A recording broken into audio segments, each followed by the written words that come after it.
Welcome to Catholic Sunday Scriptures and Context. This is a ministry of the Augustinian Order in St. Paul Parish. Today we focus on Trinity Sunday. Our first reading is from the book of Deuteronomy. So the book of Deuteronomy is one of the first 5 books of the Bible, the Pentateuch, and these are the books of the law. And this last book of Deuteronomy, which means Deutero, second law, is where we find this sort of introduction to the 10 Commandments, and that's what this section is.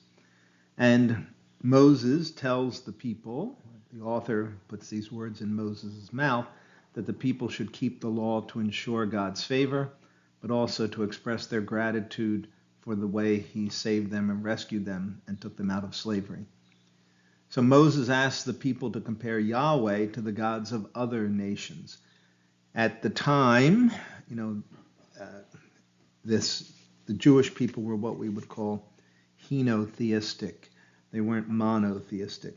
They believed that gods, the other gods of other nations, people worship them. They must exist then if people are worshiping them. And so Moses says, well, compare our God to the gods of other nations, and you will see that no God is as great as our God.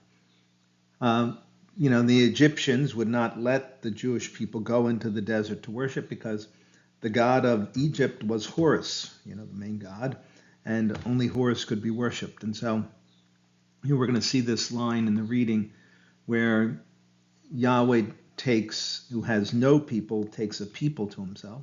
Therefore you shall be my people and I will be your God. And he does so in a foreign land. That's how great this God is. Or did, this line you see in red, or did any God venture to go and take a nation for himself from the midst of another nation? That's how great. He could overpower the God of the Egyptians. And then this line here at the bottom, know that the Lord is God in the heavens above and on earth below, and that there is no other. So, this creeping in of monotheism, depending on the editor, but there is this going back and forth between henotheism and monotheism. Our second reading is from Paul's letter to the Romans. Now we know that this letter was written in the year 58 AD while Paul was in Corinth. And this chapter 8 is the beginning of the contrast between the spirit and the flesh. One thing we need to understand in order to appreciate this passage is the Roman concept of family. It was very broad. It was those, like your in-laws you were related to by marriage, or children from your wife or children from your husband, and then those who were your progeny, those from descent, as well as the slaves in your household. Rarely were slaves sold. They and their descendants stayed within the household. And the owner, the pater familias, was charged with their well-being.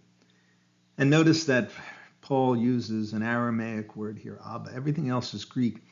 And maybe it's used because that's the way that Jesus referred to God. And so Paul is going to use the word that Jesus used. It's an oddity that this Aramaic word would come into Greek when Greek was by far considered the dominant and more powerful language.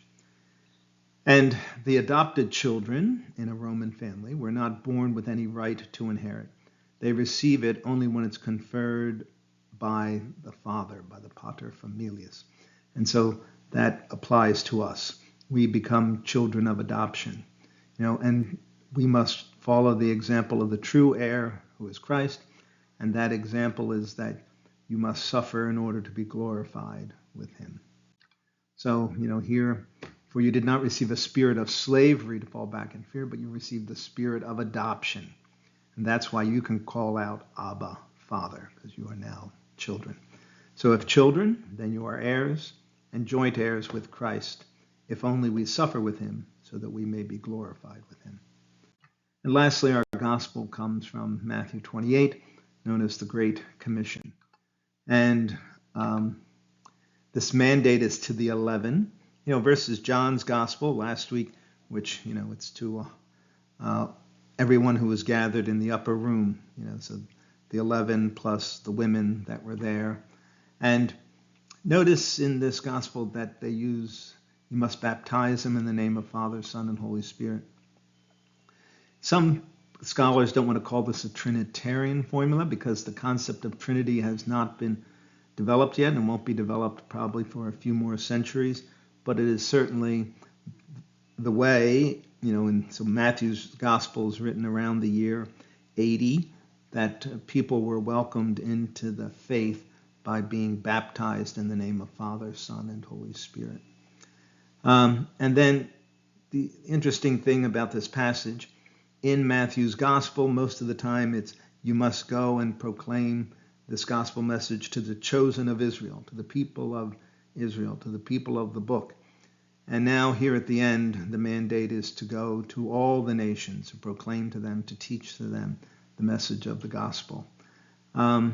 Jesus knew they had doubts. In Matthew's gospel, the disciples, apostles, are always weak. And so he reassures them, letting them know that he has full authority. And so, they're the 11, they doubted. So go and make disciples of all nations, baptizing them in the name of the Father, of the Son, and of the Holy Spirit, and teach them to observe all that I have commanded you. Please pray for peace in Ukraine and the Holy Land, and if you think this is helpful to someone, please pass it on. Thank you very much, and have a happy Memorial Day weekend.